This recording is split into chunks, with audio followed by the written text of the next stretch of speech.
Thank you, Scott. And first, I want to thank Scott and for coming to Atlanta when I did.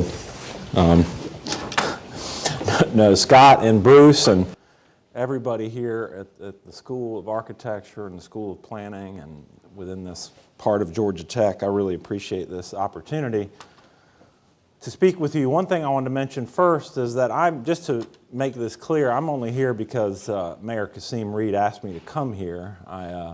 Otherwise I wouldn't be here. He has a great interest in the things I'm going to speak with you about tonight, and in cities in general, and Atlanta's place among cities, and all the things that Atlanta has to do to be a better and better place to live. And I'm talking now about when it comes to this realm of things, design and planning and such. So I'm really excited about getting this chance to work with him and everybody at the city.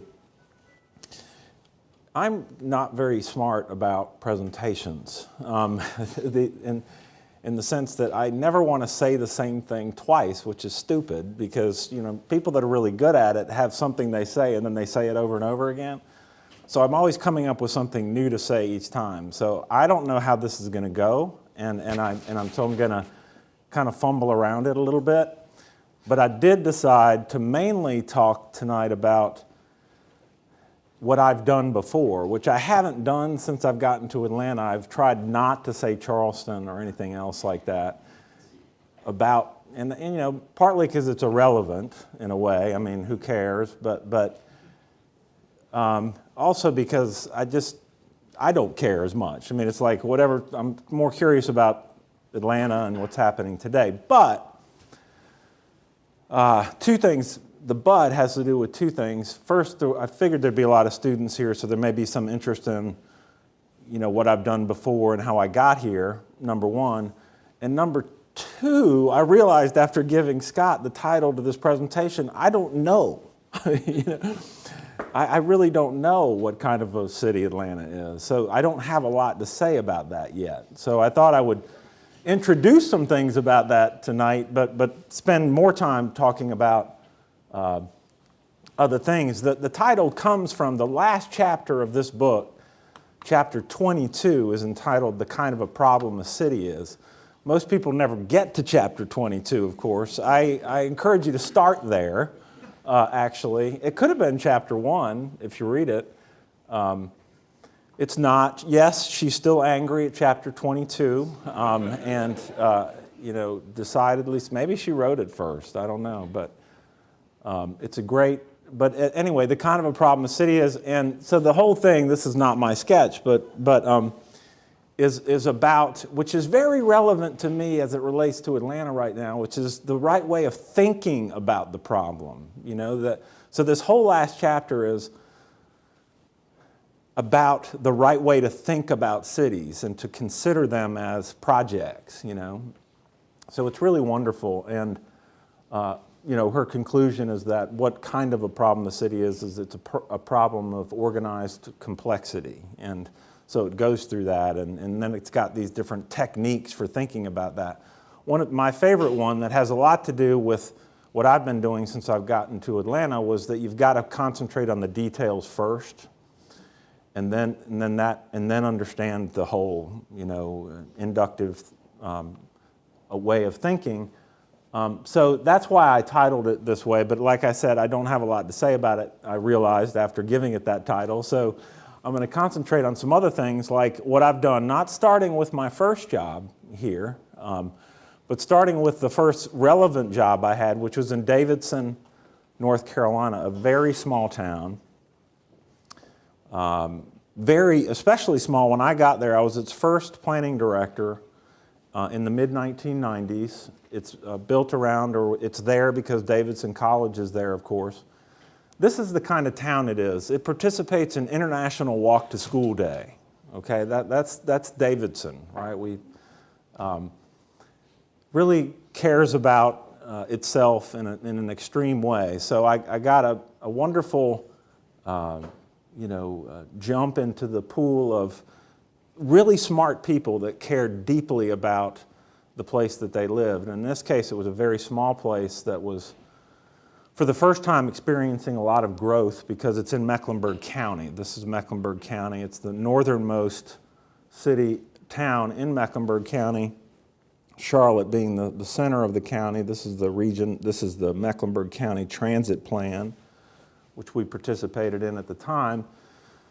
It called for commuter rail to Davidson and the other towns in northern Mecklenburg County. The thing about my responsibility when I got there as the town's first planner that they ever had was to do a plan for the town. They did not have one. So it was really built around things that, again, this is the mid-1990s, so give me a break here. But you know, I'm going to make sure I don't forget some of these things. So I'm going to read a little bit as I go here. So it was a little place that really has been a kind of a leader in North Carolina among cities and towns on a number of things. But they did ask me to do this plan for the town, and because people in Davidson were so captivated by the place, it was incredibly under the microscope. Ultimately, the plan proposed a plan for growth designed around infill development within a fairly small footprint of the town. It's about a 5 square mile town. The old Main Street that I showed you and the areas west to I-77, and then the conservation of farmland and nature to the east. There was active farms east of Davidson, still are. We adopted among the first form-based codes really that cities anywhere or towns had ever adopted, because at that time, you know, the new urbanist codes that had been adopted were really done for private development. So Davidson was the first, and then others in Mecklenburg County did these form-based codes. This is a CVS that was built based on that code and on Main Street in Davidson, requiring them to go to 2 stories, obviously with office above the CVS, and they had to connect and build the on-street parking and all those kinds of things. So we built this, we did this, one of the first form-based codes, and you know, I got news for you. Form-based codes are not the answer to everything, by the way. It's amazing how often I hear in public meetings, well, we just need a form-based code, you know. It's like, well, I think there's some other things we need first, but but it's helpful for some things and necessary for some things. And you now see elements of that code. I got a presentation of the Raleigh Code recently, and there were elements still from the one that we did in the 1990s in a new Raleigh Code. We adopted inclusionary zoning for affordable housing. Davidson and Chapel Hill are the only 2 places in North Carolina to have this. We created a nonprofit affordable housing development company and designed and built rental apartments in the old town because the place didn't have a nonprofit affordable housing developer at all. We created an adequate public facilities ordinance to generate funding for land conservation in the rural area, which was one of the most controversial aspects of this. The whole, you know, you got farmers, you know, that you're talking about trying to buy conservation easements on property, and the whole process of getting the town to adopt an ordinance that would generate money to then go buy conservation easements to keep the farming to continue was quite a process. This is an article from the Charlotte Observer at the time. It was you know, because Davidson is such a distinct place and there was so much pressure on it, and frankly the Charlotte Observer was so interested in these issues, they paid a lot of attention to what we were doing at the time. And there was this is a cover while I was in Davidson from time. There was this whole idea at the time that, okay, the small town is it. Everybody's going to be moving to the small town. In that era, the early kind of new urbanism era, so everybody was interested in these small town projects that were going on at the time. So I moved to Charleston in 1999, and I learned most of the important things that I understand about design from Joe Riley, who's here with me. Especially that people don't care about theories and cleverness. You know, good sidewalks and urbanism come from following some rules that respect pedestrians. my first job was downtown Charleston, and all that means, the historic districts and dealing with very incremental growth here. And the thing about downtown Charleston is which makes it interesting, and this is kind of the Gordon Cullen era of my professional life, because downtown Charleston's a city that didn't have a big plan. So it was built and designed building by building, block by block, street by street, people thinking about the relationship of buildings to the street and things just at that very detailed level. So you've got lots of little quirkiness throughout the grid, even though there's a grid, but you go down something like Longitude Lane or some of these really tight old streets, St. Michael's Alley or Beden's Alley or any of them. And really, those are what people understand Charleston to be. That's like the DNA of the city, but it's all this tiny little stuff.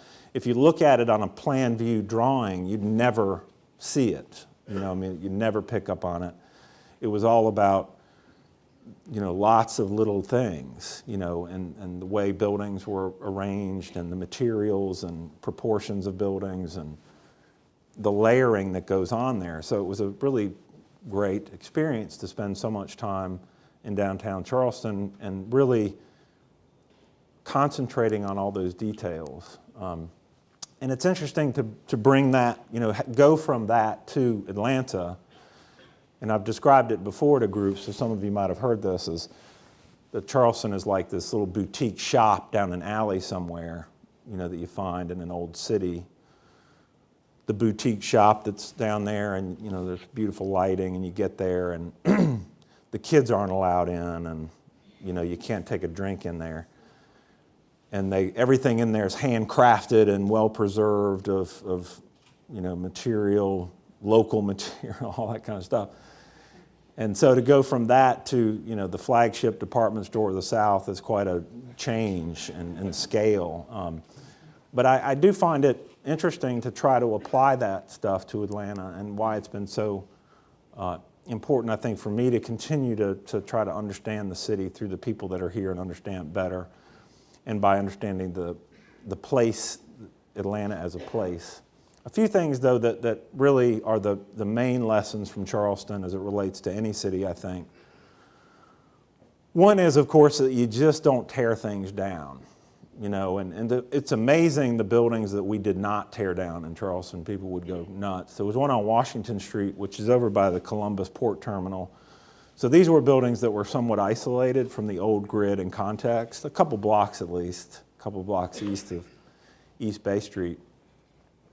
But they represented, it was still a piece of a block over there, a block or two from East Bay. And we went through so much to save those buildings. And this is another example of that. This is Bluestein's. This is earlier on Upper King Street that had a terrible fire, but that was, another situation where the building inspector or whatever, the chief building officer comes in and says it has to be torn down and condemned. And of course they said, no, that's not happening. We'll shore it up and we'll save the building, because this is on a corner. This is a very important building, obviously architecturally and everything, the history of the city, but it's also a corner lot. We definitely don't want to lose a building on the corner lot, so they restored it. So the first one is preservation. The second one is design, urban design in a real way. I'm going to show you some slides of Charleston Place, which many of you have probably seen and you're used to hearing about it and probably tired of it. But I want to mention this one thing to you, that this was done in the mid-1980s. I'm not a huge fan of the architecture of this, but if you go look at anything built in any city in America in the mid-1980s, I'd like you to compare Charleston Place to that. Not in terms of the architectural style, but in terms of the urbanism of it. I'll suggest to you it's better than anything you'll see. Go to New York City and look at anything built in the mid-80s, and it's amazing. So this was the lot of Charleston Place on the north side of Market Street between Meeting and King in, I guess, the late 70s, early 80s. And so the development of this block was really the catalyst for revitalization of downtown Charleston, of course. So the mayor and really fought hard on this, fighting preservationists and many others, to build Charleston Place, which is anchored by a large hotel. I think it's in the 375 or so room area, and a lot of retail on King Street. But then there's an indoor aspect to it. There's an indoor walkway, mall kind of thing that connects King to Meeting, and then retail fronting King. This is where they started the process of having the height within these projects along King and Meeting be in the middle of the block. This is the first of many in Charleston where you had the height at most of the downtown area. It's at 55 feet, and then you have to step back and go up from there to try to maintain. I'm talking about King and Meeting now. So all these techniques that were employed in Charleston Place were ones that were replicated in many different times in downtown Charleston. But the attention to detail here was impressive, and you know, the architecture is a little dated, but not much. You know, it's not terrible. And then the urban aspect of it is, you know, it's as good as it could be. I mean, so and this is along King Street here, the shops fronting King Street. And there's lots of, this is right at a little turn in King Street. It's going south, and so all the way they address that little kink in King Street and everything, and buried the parking within the block and saved a group of historic buildings on Meeting Street, and they had to compromise them a little bit by, they were much deeper buildings on Meeting Street that they had to shave the backs of in order to fit the parking garage in, but they were deep enough that they could accommodate retail. So that's where, if you know Hyman's Seafood and all that's one of those that's in that section of Meeting, where you now have the parking behind. But anyway, just all the care that went into every bit of how this block was designed, you know, was the color of the brick, all the materials, proportions, even if you don't like the architecture, the proportionality, everything about this. So when you're there again, I encourage you to look at this closer. And then do look around at other cities. Look in Atlanta, for instance, what was done in the mid-1980s. So preserve what you can, which is most everything.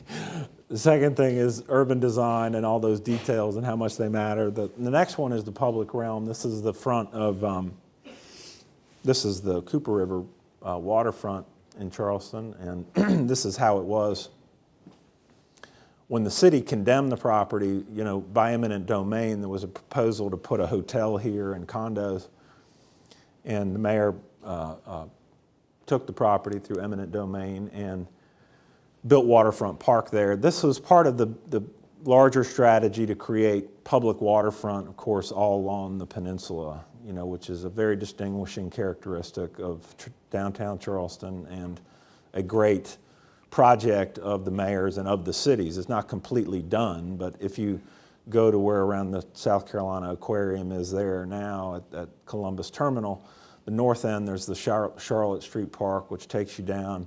There's missing pieces that will get filled in, but Waterfront Park was the critical piece of that, you know, and giving the waterfront to the public and how important that was. And, you know, every city has something that should be public, some kind of distinguishing, you know, physical quality to it that should be for everyone. This is an especially dramatic one, but the concentration there, and I'll show you something we were working on in Charleston that's a public realm related thing, trying to continue that tradition of great public spaces in Charleston. But I wanted to mention that most of you know downtown Charleston, which is about 6 square miles. The whole city is 110 square miles. So most of it is typical suburbia. When I got there again, my first responsibility was to create a new plan for the city. And it was okay, you know, but there's a couple things about it that were important. One was the adoption of this urban growth boundary for the first time, setting a limit to where you'd have suburban development. That idea had not existed before, and Charleston. So it was really Charleston County that led that process, and the city, when I got there, became a partner in that process to create an urban growth boundary. It's legislative in the sense that it's adopted by the city council and the other municipal jurisdictions within Charleston County, and then by the county council. So, it's not like a state mandated boundary that needs some kind of vote in order to get moved, like you'd have in Portland. But since it was adopted in 2000, it's 100% been conformed to. So, it's got quite a track record now of people adhering to it. So this is the extent of the city. The red line at the edge is the urban growth boundary, with most effects Johns Island, James Island, West Ashley, suburban areas of Charleston. I'll tell you that downtown Charleston's population had been shrinking. This shows you the historic population of downtown, that's 6 square miles of the city, that had peaked at 71,000 people in 1940, and it had shrunk in half. So our plan was to try to have the peninsula population get to 60,000 eventually. That was the goal. And if you looked at the regional growth, that was certainly achievable. That's a region that expects to get to something like 1 million people in about 15 years. That clearly downtown Charleston, as we looked at it, should be at least 60,000. If you've been to downtown Charleston, it's very built up. So where do you put, an additional 25,000 people on the peninsula of downtown Charleston? Believe me, people there wondered that as well. The answer is really the red areas on this map, and I'm not going to go through all of these. The yellow areas are the historic neighborhoods. The red in the middle is some of the central business district. But we started, and this is really an example of, for me, how planning departments should work, in the sense of leading the community when it comes to how it will physically grow and develop over time, such that that growth is about the community's future, not an individual project's future. And so we were very aggressive, and really the city planning department for the city of Atlanta was the one that had the conversation with the citizens about things, whether we agreed or not. We were the ones having that conversation, not, individual developers, just kind of following them around and reacting to what was happening. This is an example, Morrison Drive. This is a part of the city that we really wanted to grow a lot. So we did a plan for what we called the Upper Peninsula, and the idea was that this is an area where you'd have some taller buildings, a lot of density. There should be, old industrial properties here, some old commercial property, underused. So we went through this process, did the plan, created a zoning ordinance that essentially was an incentive ordinance that said, you can go taller in this area if you do these things. If you use sustainable practices in your construction, if you build affordable housing, if you build public spaces. Under those circumstances, this was adopted by City Council last year in Charleston, under those circumstances you can get taller buildings. And so, that was a big part of the strategy downtown. Another similar example, this is along King and Meeting Streets. The circles are around areas where, I'll talk about in a minute, King and Meeting have the best public transit in the Charleston region, always will, just they're the most accessible. The hope there is to go to more fixed guideway transit at some point. But in those areas, the preservation plan was recommending that these transitional zones, it called them, in purple here, are opportunities for density in downtown Charleston, because the preservation plan was saying preservation of downtown Charleston requires that this place grow, that it's not static. How that happens is very important, but within these purple areas, we acknowledge you should have density, mixed use, all those kinds of things. And so this is an area of the city where we've been seeing some development. This is a new apartment building on Meeting Street. You can see how narrow the sidewalk is here. And across the street from it, you have this, which is a new apartment building. Not about the architecture, but imagine the kind of the pedestrian orientation of this building in terms of, a traditional street. I mean, this is a blank wall and with blinds at the window. I mean, it's just so far away from where we wanted Upper Meeting Street to be. It was alarming. So we had this kind of situation where we wanted density in these areas. We had bad sidewalk conditions that were coming about. And we had some folks that, the Evening Post Publishing Company, which owns the Post and Courier and other newspapers around the country and other media, they were investing in 12 acres of land up here, and their aspiration was to do something great and essentially leave a legacy to Charleston.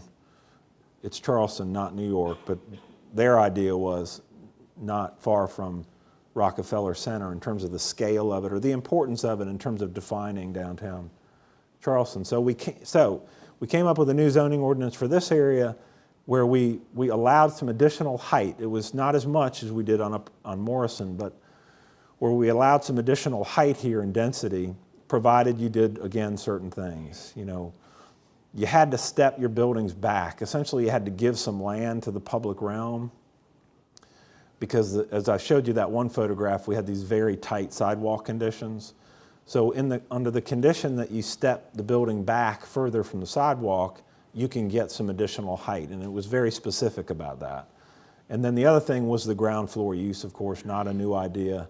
Atlanta has parts of this, but that you had to have active use on the ground floor, just looking at what was happening on other parts of Meeting Street. In that same part of the city, we realized that with all this density that we were proposing for that area, it was going to get suffocated.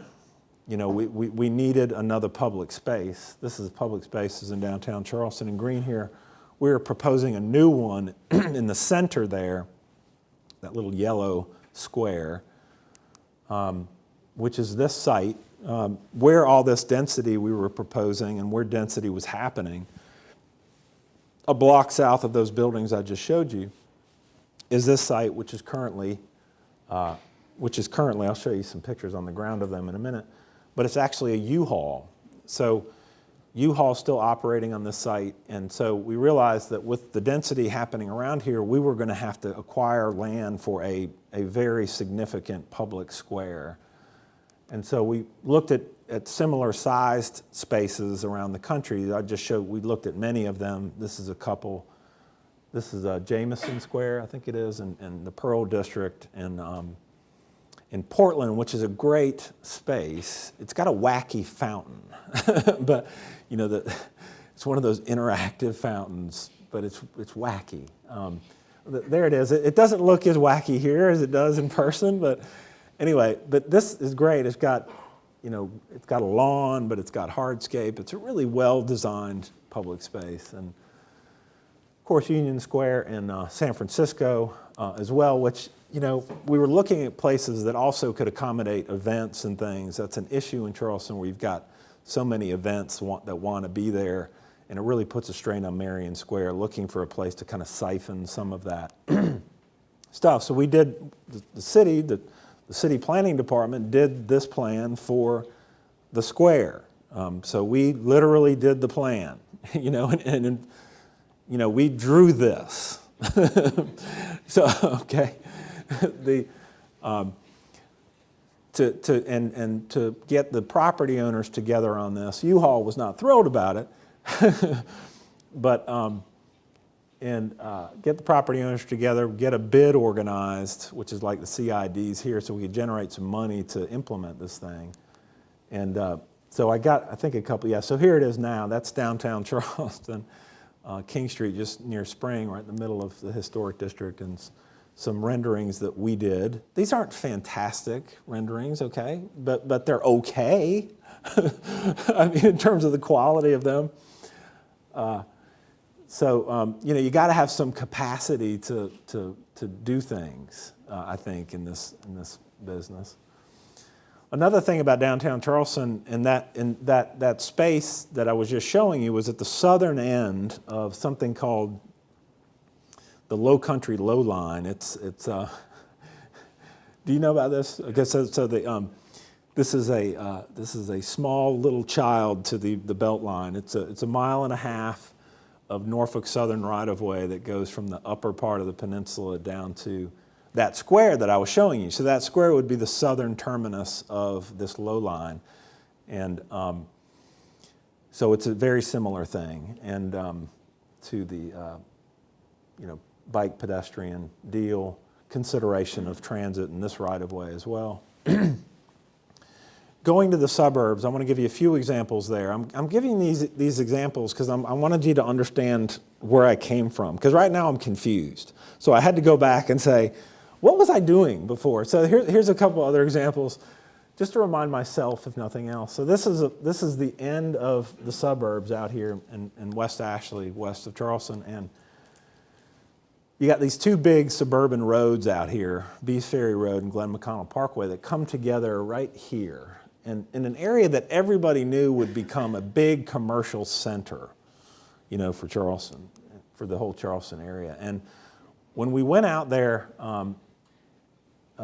this is early 2000s, the idea for this intersection of Glen McConnell and Bees Ferry Road was that it would be a typical cloverleaf intersection, anywhere you'd see on an interstate.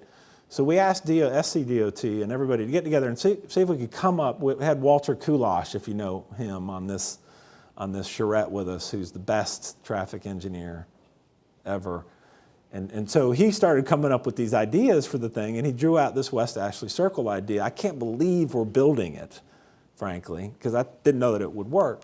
And it may not, but we're building it anyway. But the idea was that with this thing, with a cloverleaf interchange, of course, the traffic problem is that there's only one way through it, or there's only a couple ways through it. So you got these four quadrants which is what the expectation was. You'd have these four quadrants of shopping centers everywhere.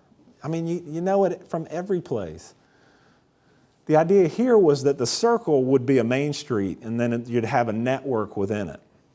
So there'd be many ways to get through this area. So there was an aspect of it, this is why it's getting built, because the engineers can understand this, that was traffic, raw traffic stuff. Let's disperse the traffic rather than putting all the trips through one or just a few intersections.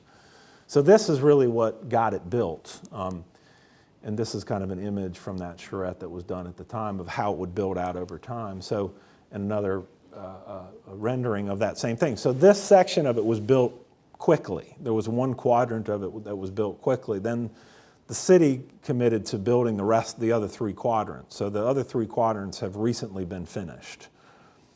So again, this is an example of the city going in, doing a plan, coming up with an idea, and then investing in the public aspect of it. And then we actually rezoned this as well to a zoning district that permitted a lot of density and that kind of stuff. So that's a part of the suburban world we were working in. This is a different kind of suburban project in that same part of the city. This is the old mall in Charleston, which had been abandoned, like so many, by newer malls. It's called Citadel Mall. And this is it. So it's got a lot of vacancy. It's had some significant vacancies. There's been talk of anchors leaving. It's got, right now, believe it or not, it has Sears still, JCPenney, Belk's, Dillard's. There's a Target there. So there was the sense that, first of all, the interior part of the mall didn't work at all, because that's where there was a tremendous amount of vacancy. The tenants in there, like the typical ones, had left long ago, and now you had, there was a railroad museum in there. There was like, a cosmetology school, and there was a, big fitness center and that kind of stuff. So its status as a mall was gone. So how do you deal with this? And it was huge. It was really it's really the Charleston place of the suburbs there, because it's the sense that this place, which is in the center of West Ashley, is really dragging down the rest of the suburbs. So how do we rebuild it? So we went through the charrette process and came up with this plan. I'll tell you, some of these anchors were very helpful in this process, Belk in particular, which was very interested in this. So the idea was to tear down part of the mall, not all of it, not all the anchors, bring a street through the site, and then infill with additional retail. I think we had coming back with 300,000 to 400,000 square feet of retail, including structured parking, residential, 450 to 500 units of residential, some anchor office spaces, a hotel, and a public use, a natatorium in that case, really built around public spaces. This is the plan view of that, and then the kind of public space diagram that came out of that process, because the public spaces, the main street that would go through here with the residential above and so forth, and even there's a couple of more significant public spaces within it, were very important. And so the city went through a process. We call them TIFs there, Tax Increment Finance District, not TAD, but creating a TIF for the mall district and actually some larger area to provide some public money to help implement this. Tremendous amount of interest from developers in that process. So that's where I came from, and now a little bit about where I am. Some observations about this.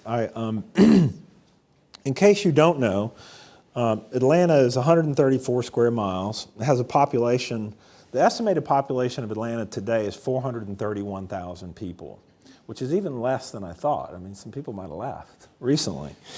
But the Atlanta region itself is 8,800 square miles. It's as big as that. The conversation about what is the region is a separate thing, but it's as big as 8,800 square miles, including as many as 29 counties, 147 municipalities with a population, total regional population of as much as 5.6 million. The region is the country's 9th largest. Atlanta as a city, however, is smaller than Charlotte, El Paso, Louisville, Fresno, California, Virginia Beach, and many other places that you'd probably be surprised to find that were smaller than.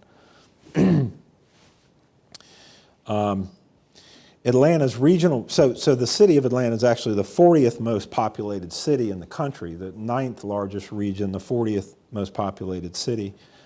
And the city's population is less than 10% of the region. So this is a chart showing, and I'd done this while I was in Charleston, but of different cities in the country as it relates to the share of the regional population that's within the city. And I'll get to these numbers in a minute. I'm giving you some numbers here, but I'll get to the numbers in a minute. But I just wanted to set this a little bit, because you can't look at this and say there's not some significance here. I don't think to this, but you can see New York City's population is more than 35% of the region. You know, and Atlanta really is on the low end of this percentage, and I'll make my statement and come back to this. So nobody. I understand that nobody that lives in a place cares about numbers like these. I mean, on some level, I don't care about them, but I believe for Atlanta to be a better and better place to live, it needs to be the fastest growing part of the region, and it can. I guess it's not about the numbers for numbers' sake. It's not about density for density's sake. None of those kinds of things. It's just that Atlanta is a place that has continued to grow out so much. You know, it's always grown further out. It's so distinctive in that pattern that the direction right now is in the other way. You know, it's back into the city, into closer end areas, in areas for lots of different reasons, that we need to organize ourselves to take advantage of that. I mean, and I mean that in a very positive way, in the sense that if the city of Atlanta's population was 20% of the region, 20%, not a huge amount, I mean, you know, 20% of the region, we'd have a city population of 1.1 million people. I don't know how many people ought to live in Atlanta, I don't know. But I think the more, the better. The more people that are in the city and the more jobs that are in the city, the better a city it will be. It's almost like, and I don't mean this literally, of course, but that you want to cram people in. I mean, I don't say that in public meetings, by the way. I hope everybody's putting that. But I don't mean it like that. You know, I mean, I don't mean it that you just do it to get people, but that there's something that comes from that density that will be very positive if it's properly deployed. Scott was talking about my points about this city design project. You know, figuring out where we can add those people, where you could add 1 million people to the city that would make it a better place to live. It's a city with such suburban neighborhoods in some places that the contrast from so suburban to very urban in Atlanta is so significant. And it's not to say that we won't always have that spectrum of places. We will. And to do a plan that can protect that whole set of lifestyles is important. But within the context of that, growing so densely in ways that are productive for the city is just very important to me. And I think it's just something that we have to really deal with and figure out how to accomplish. And that's the way for Atlanta to be, you know, not competitive. I won't even say it that way. I mean, I think that's true, but just in terms of really just a better place to live in the future, it's better the more people we have living here and working here. Let me just looking at some notes here. So many people have made much more skillful observations about Atlanta than I have or will anytime soon. But it's interesting to I'll get to this last slide about some kind of things to think about as we get into our panel after I'm done. But it's as someone that's new here, it's a little overwhelming how disconnected the city is. You know, when you go back to Atlanta and how it was founded, it's here for the railroad. You know, the railroad's not here for us. They built the railroad and then they kind of built a little city around it that grew into a bigger city. But that's unusual, right? I mean, usually the transportation is there to serve a city. In this case, it's not that.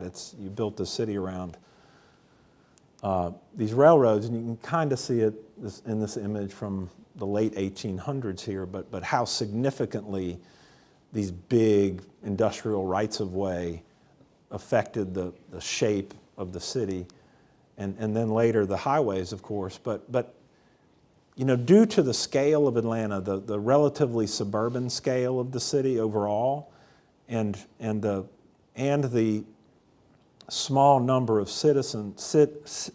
people in the city relative to the region, I think the impact of these big infrastructure projects, and especially more recently the highways, on the city is more dramatic.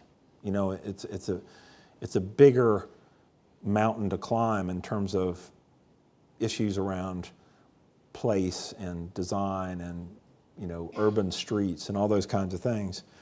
You know, and I don't really mean to pick on Cortland so much, but I mean, if we went out and all took a picture of a street that was, you know, not a great place to walk, we could find lots of pictures. I mean, this one just happens to be fairly close to my office, so I try to avoid it. But that's kind of a prelude to this set of observations that gets to the kind of a city Atlanta is, and then we can go into some questions and all that with Scott and Mike. But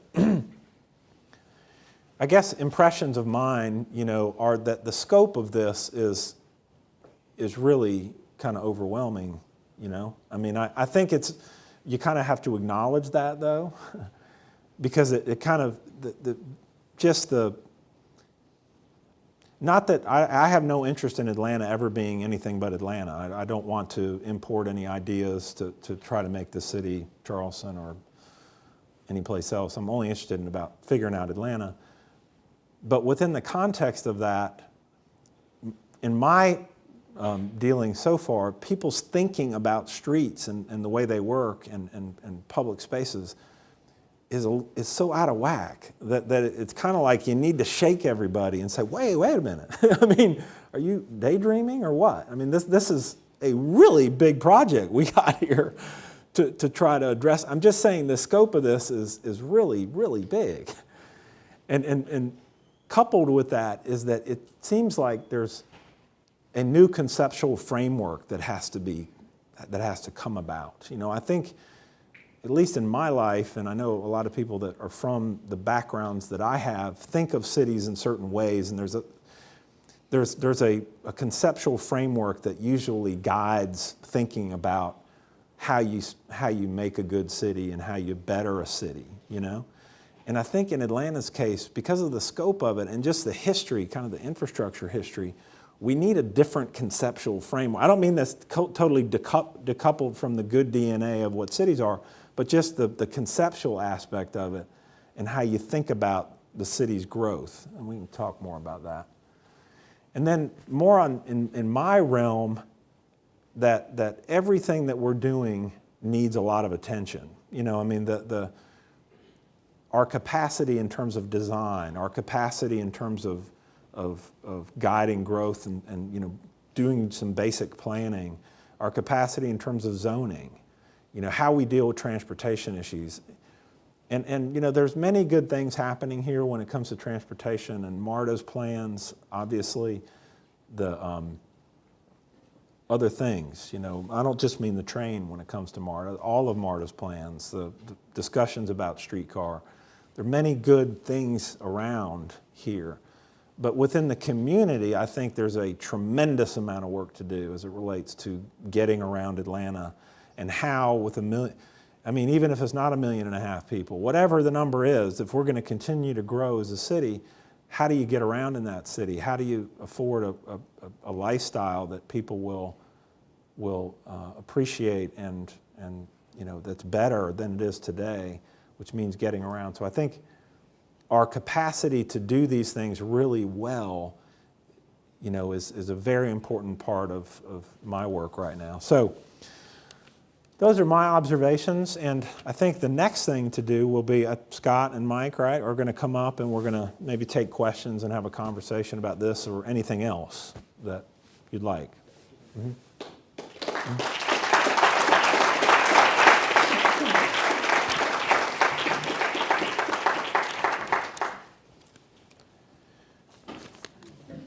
Have you got mics?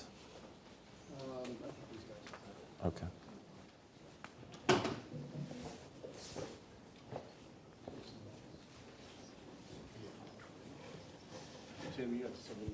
I do? Okay. All right. Okay, who's got a question? Well, let me first. I'm sorry. Most of you know who Mike. Is this on? Can you hear me? Most of you know who Mike Dobbins is, but for those of you who don't, Mike Dobbins is a professor of practice in the School of City and Regional Planning, and is a past commissioner. So he has tremendous insight into the dilemmas probably that Tim is facing right now. So yeah. So Mike was in my position. You won't believe the things he wrote on the bathroom wall at City Hall. I mean, it's really, I was embarrassed. I'm kidding. So just to follow up on Scott and Tim's comments, do people in the audience generally feel that what you're hearing sounds good? No? All right. Okay. And I'm speaking as a veteran? Yeah, veteran. So you need to let your city council members know. You need to go to the NPU meetings and let them know. You need to get to the mayor and say, hey, this guy's really a breath of fresh air for this city. Planning sort of went into a decline in the second term of Shirley Franklin's tenure. That's over 10 years ago. So the kind of leadership, I was talking to Chuck Schultz earlier today, who survived the planning department for a while, but now he's at the Fulton County School Board. So the thing is, we have an opportunity with Tim's leadership and his vision and his background and experience and his orientation to really do something useful. And I'm very pleased that the mayor actually saw fit to hire somebody of his stature. So that's my short introduction. Okay, good. Thank you. And no, I didn't write on bathroom walls. But I did make a lot of sketches and diagrams. Yeah, I bet you did. So I guess I would, you know, I'm new to Atlanta too, and a little bit, you know, I grew up in rural Texas, but also Dallas, so but then I've spent a lot of time in New York, and now I'm in Atlanta. And so I want to pick up on the cram people in comment. You don't say that in public meetings, but you said it here, and I like that. I mean, you should be able to say things here that you can't say in public meetings, because those are probably the things that need to be acted on, that you probably feel passionate about. So how does that happen? Well, I mean, what are the mechanisms that the city has to set that in motion? Well, I think the first thing that we have to do, see, the problem right now is that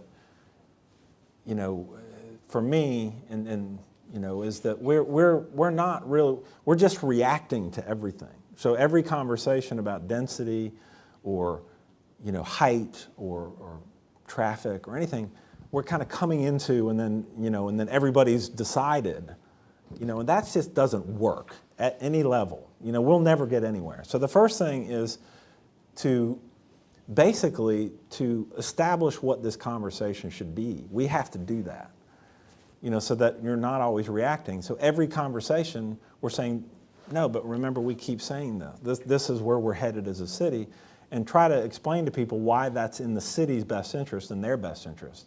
That's the only reason to have a planning department, is to help people navigate these things, not take notes, and that kind of thing. I mean, it's really to say, here's why. And the cramming in thing is interesting because I've had a number of conversations about this since I've gotten here, and there's tricky aspects of this, but when you're looking in neighborhoods and people are arguing about whether the building is going to be 5 or 6 stories and this kind of thing, and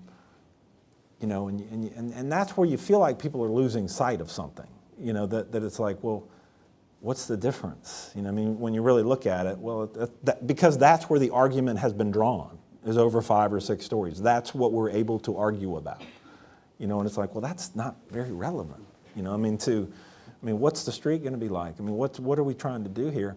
And the hardest part for people is, as you know, for most people, their thought about lifestyle has to do with how long it takes them to drive places. I mean, this is a big part of the equation for people. And the reality is, however long it takes them today, it will be longer than that in the future. I mean, that's just, I don't know, unless something horrific happens. The idea that you're going to go somewhere that takes you 15 minutes now in less than that in 10 years is just completely not going to happen. So if that's what is really, really important to your lifestyle, then we can't help you. The thing about it is, though, that if you want to drive less far, or you would prefer to walk or ride your bike to something, then we can do something. We've got something to work on. And the funny thing about that is that for people that won't ever get out of their car, will drive 100% of the time, they benefit from density, they benefit from other people not having to drive as much. Because it's such a simple equation. The only way to deal with this is to get somebody out of their cars. So, so the cram them in thing, that's what I mean by it, is that there is a real value to properly, having density and the more people, the better kind of mentality about things. Somebody needs to counterpoint that in this crowd so that we can talk about it. One of the points to follow up on that, you mentioned in your talk about something that I experienced when I got here, which was just before the Olympics, that the history of the city is a one-off city. It doesn't really focus on connectivity, which you made a point about, which I think is really vital. There was a period really from about 1989 when the Olympics began to get planned, and about maybe 2004 or 5, where connectivity was sort of understood and drove a lot of the kinds of decisions that were made. And another point that you made, I think that's really important, is that you've got to have some kind of vision. You've got to have some kind of sense of where you're going, and then you've got to arrange your decisions around, does this help that vision or not? So I think the important thing is for this issue of connectivity and reasserting connectivity. In my day, we were able to get, for example, the head of Central Atlanta Progress is, Oh, you mean connect the dots? That sounds like a good idea. There are a lot of dots downtown, and part of what the Olympics did was actually build sidewalks between them, and wide sidewalks. And you mentioned in Charleston the narrow sidewalk, and there are a lot of devices that can do that. And it might be good for everyone to hear about your zoning initiative, and I would say that in that context, two of the team, actually three of the team were at the city when I was. In fact, they worked in my office. In fact, Aaron Fortner and Caleb Rossico were graduates of the Master City and Regional Planning Program, Enrique Basquignano. We had a design team, and I know you've talked about the importance of figuring out a way to reassemble a design team. So then that fits with the zoning. Yeah, the zoning here is, like many cities, dates to the 60s, 70s era. It's been added to many, many, many times to the point where it's hard to know what you're supposed to get from the ordinance, you know, I mean.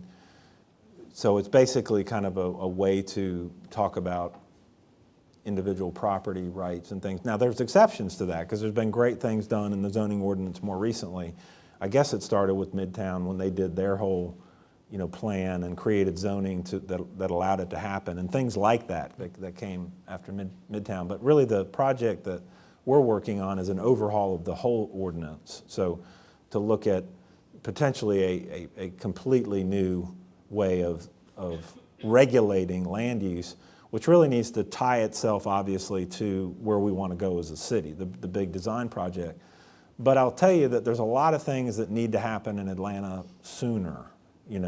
Because a rewrite of a zoning ordinance, if you look at any cities of any scale that have really totally rewritten their ordinance, it's taken them 4 to 7 years. I mean, we went through Philadelphia, Raleigh, Denver, and New Orleans. One other city that had done it recently, done a good job, but it took them a long time. And so there are some things that we want to do sooner, within the next 6 months that are in this big zoning project. So, one more question, then we'll open it. But I'm just curious because I don't really know in Atlanta about incentives. What the city can do to incentivize shifts in development, and to kind of bring in private development as a way to start to implement some of the goals you have about density, the public realm. Yeah, I don't know exactly what incentives the city. There's a base incentive that I don't think we have much of, which is density. I mean, in the sense of, where you've got people where you want more density and they don't already have it. I don't know that we have a lot of those situations. So, like the one I was showing in Charleston, the base zoning there was such that it was an incentive to them, to do what we were asking. And I'm not sure the degree to which we have that opportunity in Atlanta. There's got to be some. Yeah, and actually, one of your team members was instrumental in getting a very similar thing up in Buckhead, where you can go higher if you do this and that. Right. Yeah. So, for instance, what motivates a company like NCR to move to Midtown? Well, I mean, I think that mainly was, there's two big aspects of it. They wanted to be in a more urban location with better access to transit. And then the incentives in that case are pure economic development incentives through Invest Atlanta. So there's not a planning in the sense of what we're talking about incentive there. My name's Bill C. I'm an architect, I'm a planner, but I play a planner in my neighborhood. That's a joke, of course, but I'm involved in a lot of neighborhood planning in this city. And my question, when I was in school in architecture, one of the most important things they taught me was a good project needs a good architect, and a good client, and a good builder. Now, who's the client? And what's your mechanism for pulling this off? We're talking theory, we're talking need, we're talking end, but how do we get there? We have a neighborhood planning unit system in Atlanta. Does Charleston have something like that? I'm curious. It wasn't quite like the neighborhood planning unit system, but we had a neighborhood council system is what it was called there. Well, I guess I'm just curious about that, but I'm wondering how do you engage the neighborhood in this process? And again, who's the client? Who's the city is going to be the designer, so to speak. And typically in urban planning, the developer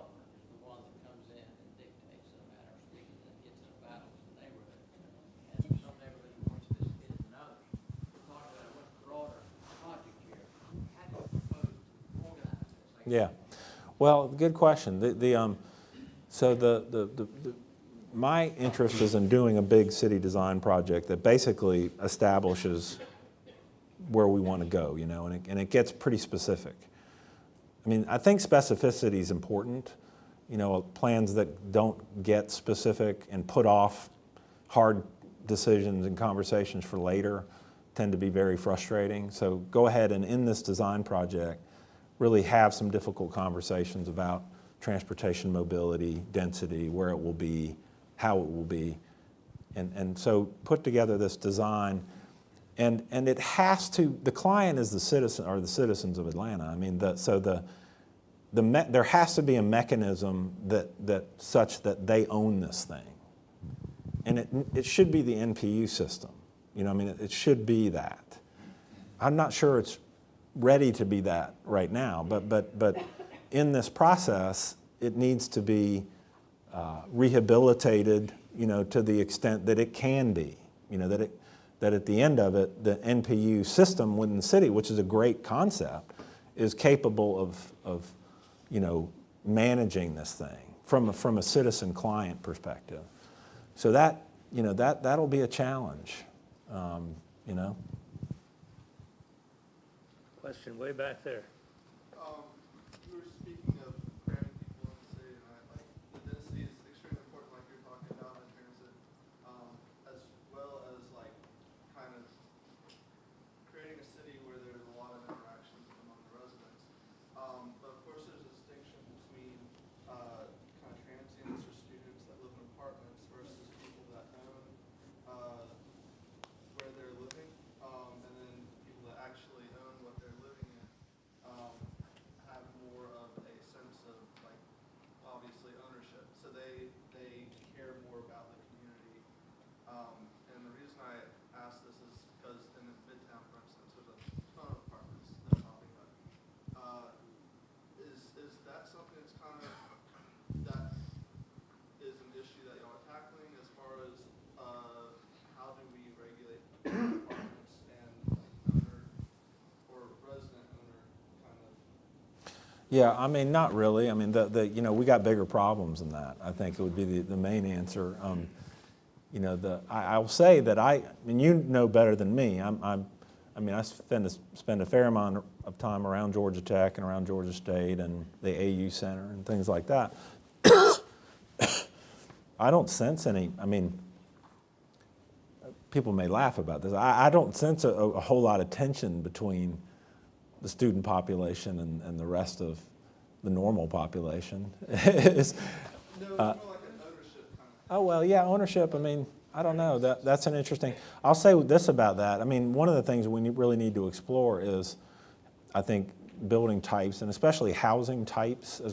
And I started thinking about, you know, it seems like there's a relatively narrow kind of slice of types right now being built in the city. You know, you got a concrete, you know, 20 to 30 story apartment building. You got a 5-6 story wood frame over podium type, but the city traditionally had so many other types, you know, that really aren't contemplated much in zoning, and you don't see a lot. But when you go in the traditional neighborhoods of Atlanta, you see such a great variety of types that allow for ownership or rental, you know, in a much more kind of neighborhood setting. That seems to me that should be baked into how we think about the future of Atlanta too, and it's not just this very small number of types that we're employing. Howard? Hey, Tim, so since this is not a public forum, what are your honest thoughts about the streetcar?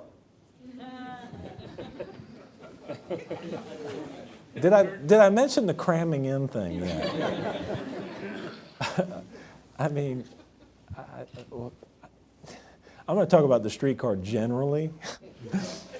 The one thing I'll say about the streetcar is only this. I think that we have some very hard decisions to make about our street rights of way, and in the sense of, you know, part of the deal, if you're living in Atlanta, needs to be more and more that you can not drive and you would happily choose to do that. You would happily choose to not drive over drive. Like it's more enjoyable, it's more affordable, it's more fun, it's interesting, whatever, and it makes sense from a time perspective.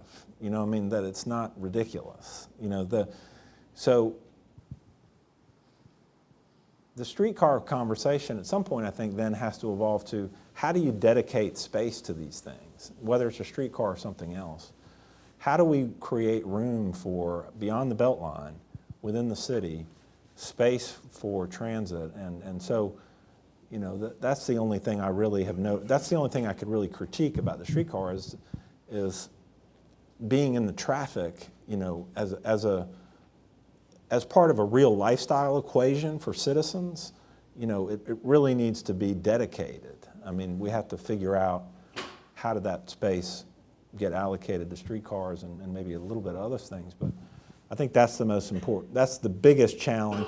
That will be the biggest part of the conversation we have in the city design as it relates to mobility, is how to actually dedicate space to public transit in more places in Atlanta, and streetcar and other things. Grant? Yeah, you talked about the inclusionary zoning policy that we have in Charleston. I'm interested in housing, and I think there's an opportunity to wed the ambition of increasing density to the ambition of increasing affordability, and actually maybe have an incentive for denser construction. Because, you know, there are more people, it's easier to incentivize affordability. So how do you establish a culture of working with Invest Atlanta or, you know, other departments within the city to put your vision for density together with their vision for this inclusionary zoning? Well, a couple things. I mentioned it relative to Davidson. We did have it in Charleston too, and in Charleston's case, it was tied to density because the base densities, you know, were not enough for people. So there was a built-in incentive. So we could say if you build, or if you rezone to this zoning, you have to build low and moderate income housing as part of it, and everybody wanted to do that. So, you know, because the base density wasn't there for them.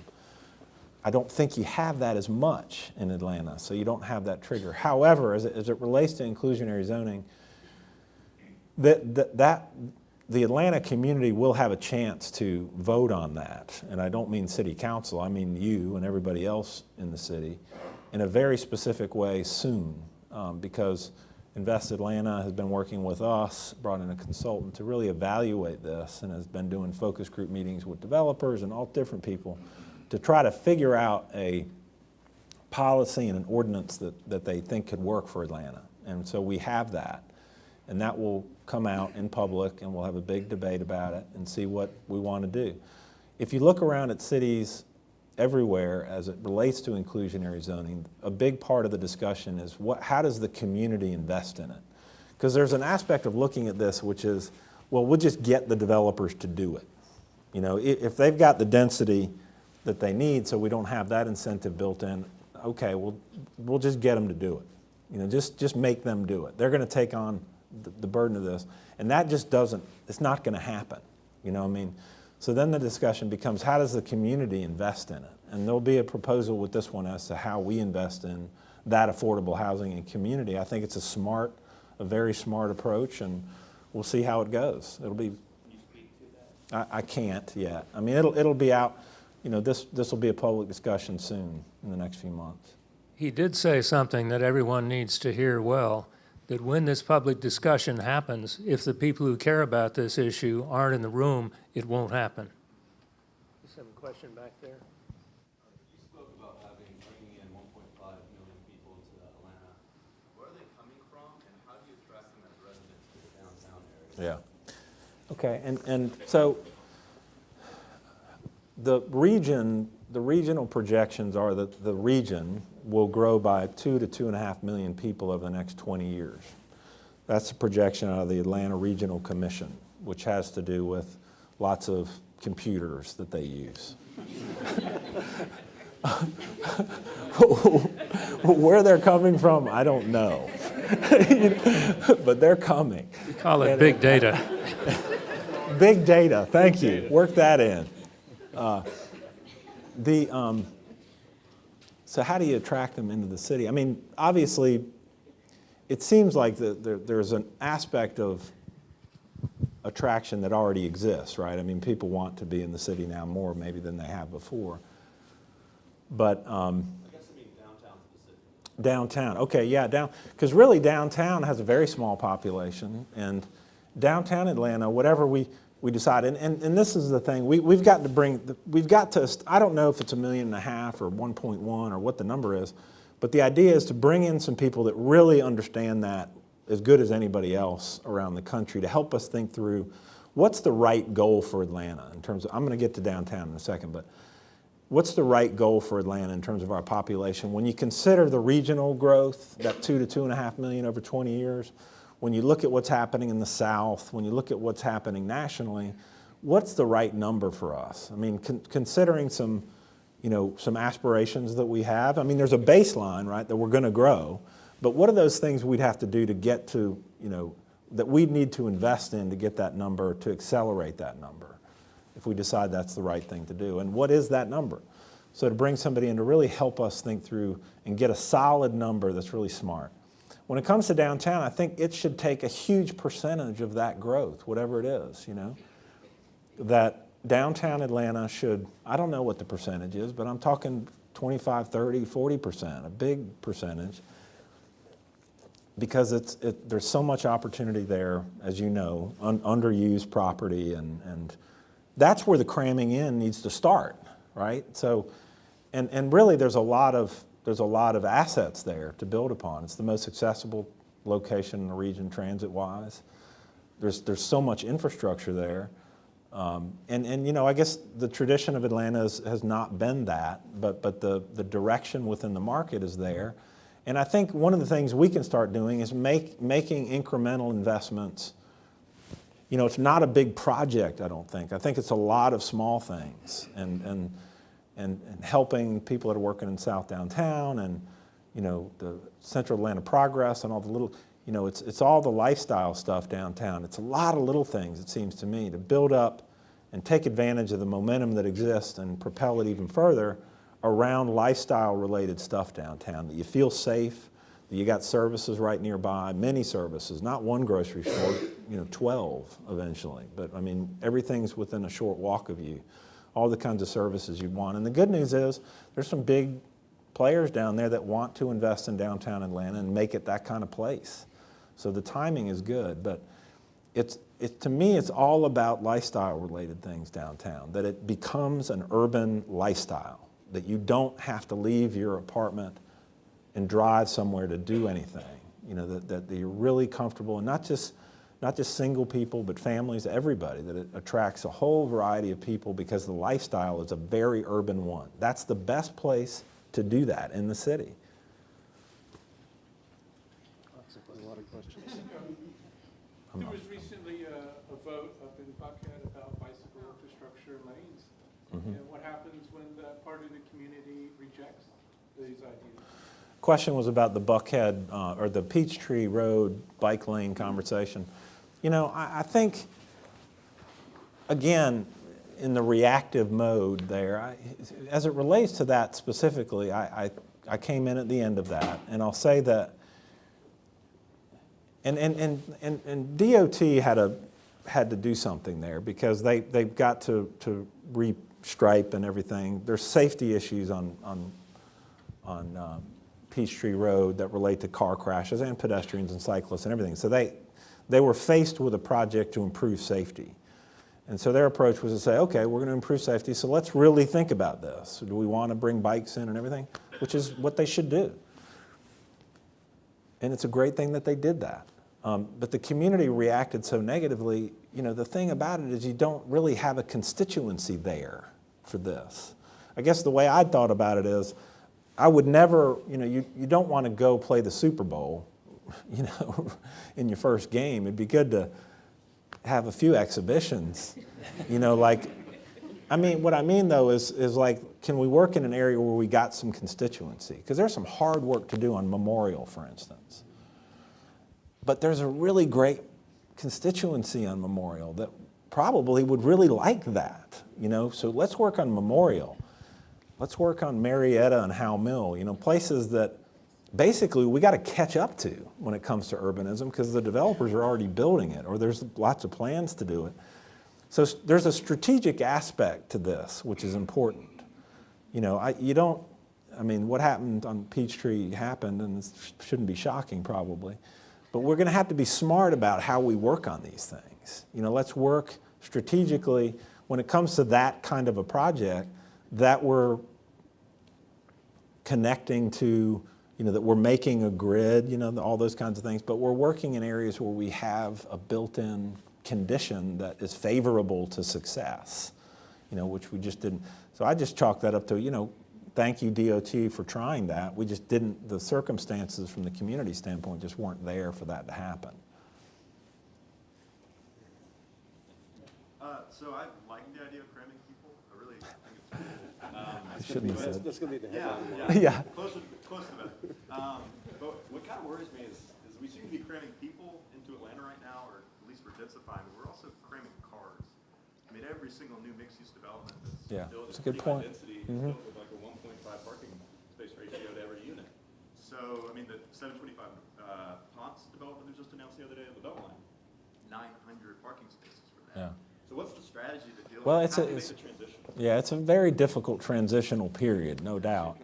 Going from, you know, such a car dependent and all this car infrastructure into, you know, it's a sausage making process, no doubt. But where we can help is through the zoning work we're doing right now, because we do need to as a city, and this is one of the areas to work on immediately, not wait, you know, till the ultimate ordinance. We should start by having maximums of parking and, you know, totally reorienting everybody's expectations about parking where there's by those train stations, by streetcar, all that kind of stuff. I mean, that is the place to start, no doubt about it. And it's a very big, challenging issue. I mean, we need, and the other thing is we need more things like Ponce City Market in the sense of people really going in and not just putting in the bike racks or having the zip car location out there, but really thinking about how you live in this place without a car.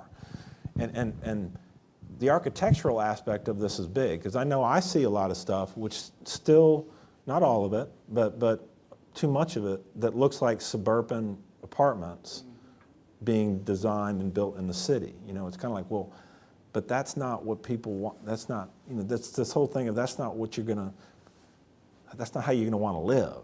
You know, the most important thing is gonna be where's your bike, you know, I mean, that it's a comfortable way to live with a bike or not driving all the time. The process of getting in and out of your unit, where you store things, how you take care of that stuff. I mean, those are the things that matter when it comes to actually being an enjoyable place to live and an enjoyable way to live, you know?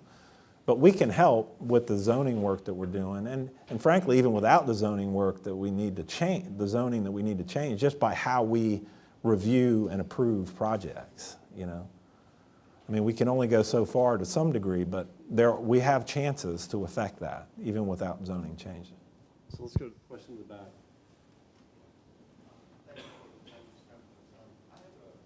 As you know, we've mentioned some of the issues now. Louder, You're going to have to speak up. Yeah. Some of the problems that this connects with we have transportation, and maybe with schools, and if you look at Atlanta, the inner city schools are just one of those that attract people. We don't have a lot of schools. With that background, what is your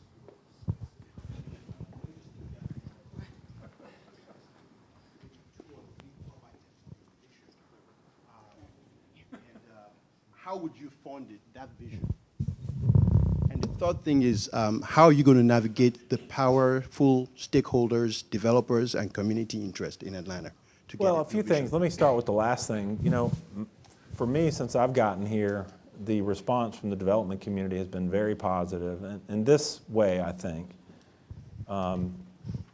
you know, there definitely is a sense that there's an opportunity here in Atlanta to really grow as a city, and that it's going to be difficult to do that without the city leading that process. So I mean, I think there's a tremendous amount of support within the private development community, not everybody, but I mean plenty of it, that supports an active, aggressive city when it comes to leading on growth and development and design issues, because they recognize that's going to be important to build in Atlanta. Even though there's going to be compromises and decisions they don't like, the status quo is not going to stand the test of time. And things like the NPU process and the zoning and other things.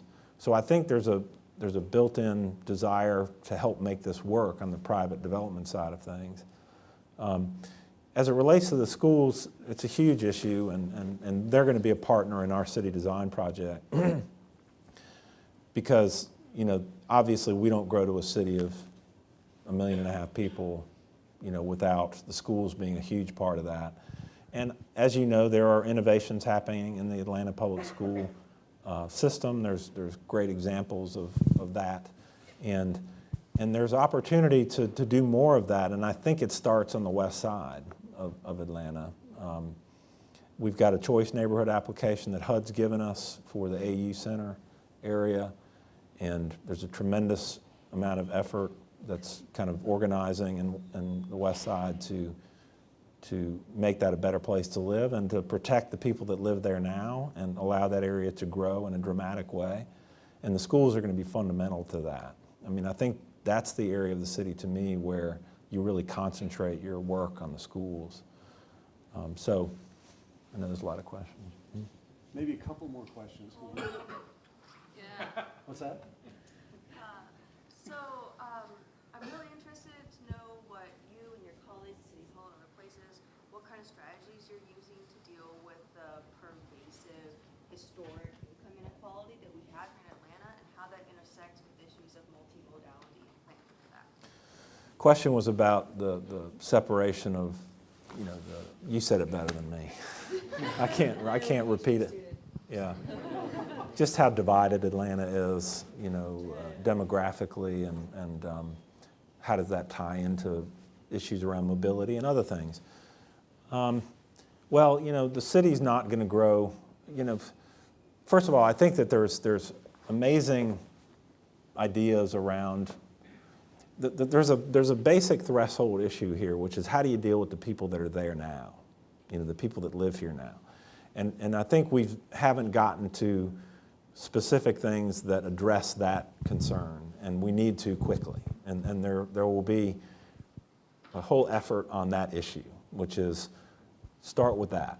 You know, that this is not an issue of displacing people. And you can't just say that or say, we'll figure that out later, or, you know, that'll come in phase 5, whatever. That has to be the first thing you do, is say, how are we going to deal with people that are here now and such that they're not displaced?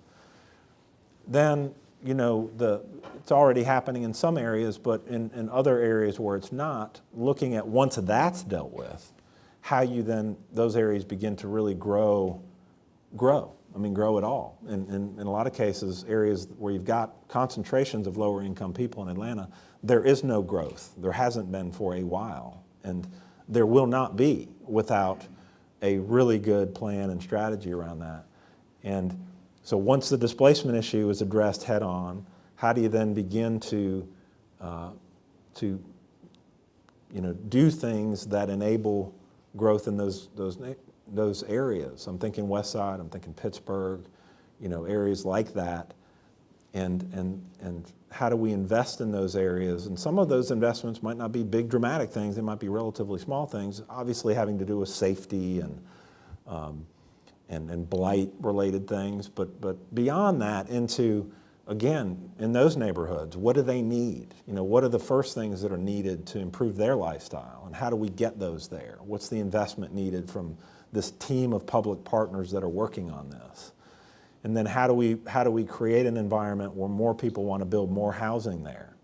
And how do we bake in that housing will be of mixed income, you know, the inclusionary housing piece of it? So all that needs to be addressed.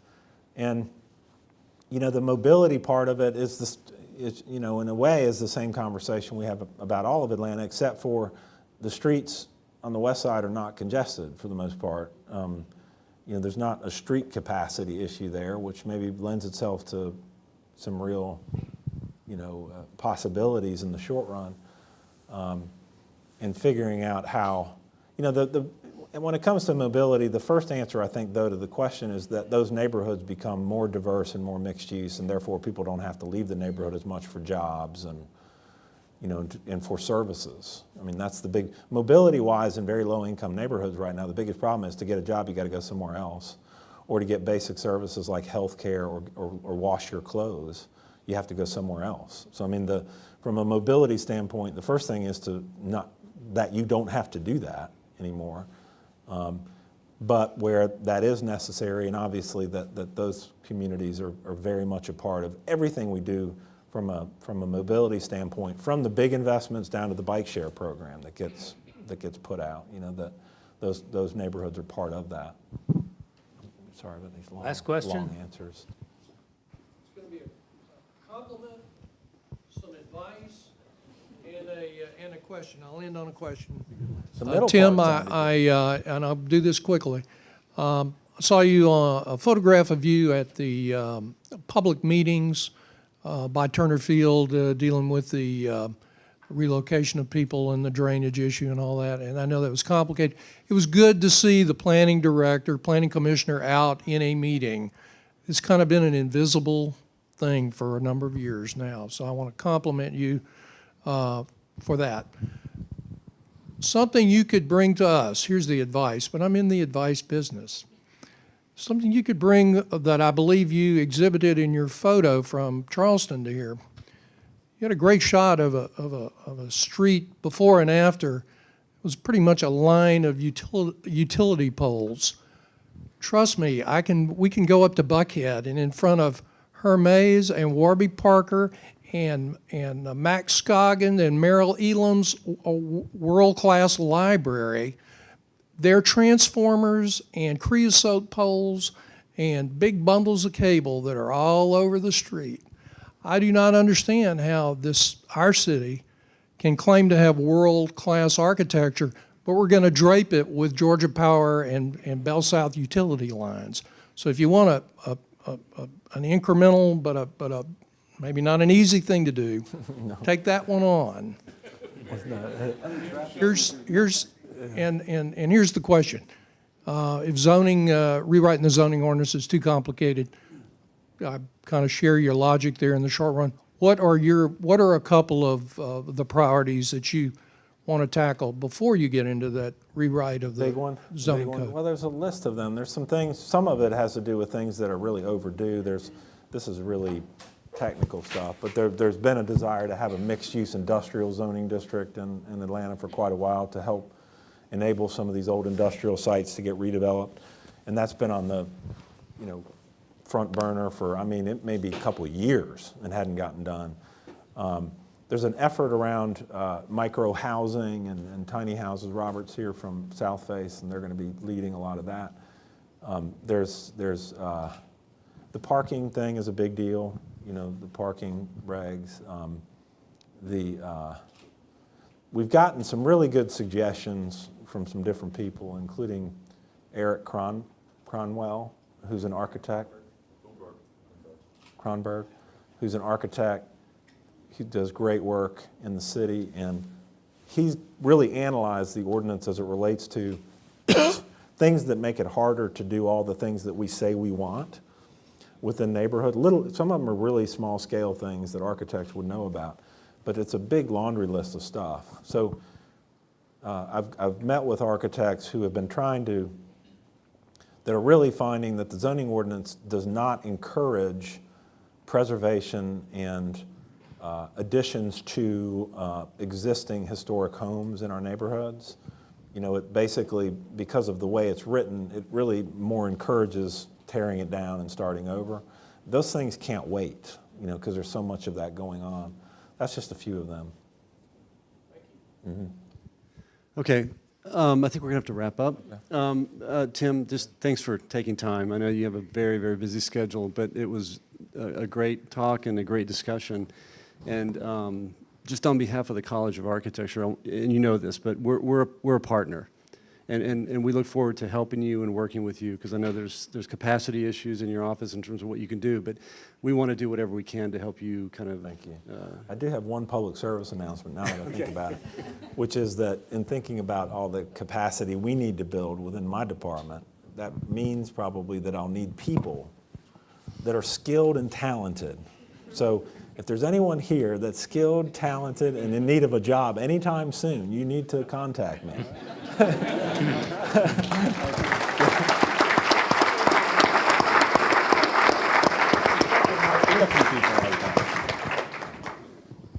Thank you.